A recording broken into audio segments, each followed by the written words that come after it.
बड़ी खबर इस वक्त सीजेआई बीआर गवई ने केंद्र सरकार से की है सिफारिश। अपने उत्तराधिकारी सीजेआई के रूप में जस्टिस सूर्यकांत के नाम की सिफारिश की। सीजेआई बीआर गवई ने जस्टिस सूर्यकांत को भी सिफारिश पत्र सौंपा है।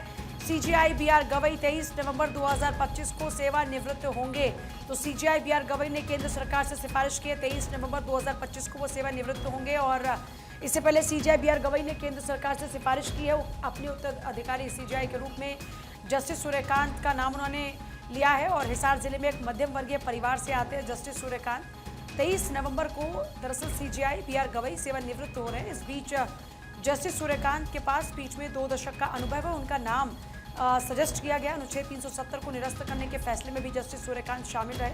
अभिव्यक्ति की स्वतंत्रता लोकतंत्र पर दिए फैसले में भी वो शामिल रहे। और भ्रष्टाचार पर्यावरण से संबंधित जो ऐतिहासिक फैसले उनके रहे हैं, इसके साथ ही लैंगिक समानता से संबंधित ऐतिहासिक फैसले में भी उनका नाम रहा, वो शामिल रहे। जस्टिस सूर्यकांत का जन्म हरियाणा में हुआ। हरियाणा से आते हैं जस्टिस सूर्यकांत।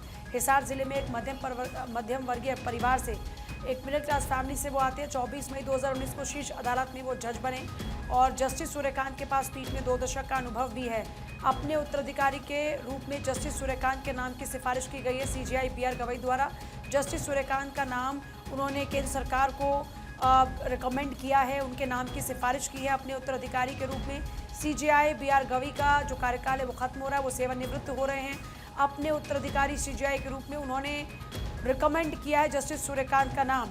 अब जस्टिस सूर्यकांत के जो फैसले हैं, अब उनका जिक्र भी हमने किया। कौन कौन से उनके अभी तक एक्सपीरियंसेस रहे, कौन कौन से फैसले में उनका नाम रहा, किन किन में वो शामिल रहे, वो भी इस वक्त आप देख रहे हैं। कौन कौन सी पीठ का वो हिस्सा रहे, वो भी आप देख रहे हैं। जस्टिस सूर्यकांत 7 जजों की पीठ में भी शामिल थे। 1967 के अलीगढ़ मुस्लिम विश्वविद्यालय के फैसले को उन्होंने खारिज कर दिया था, जिसे संस्थान और के अल्पसंख्यक दर्जे पर पुनर्विचार का रास्ता खुला।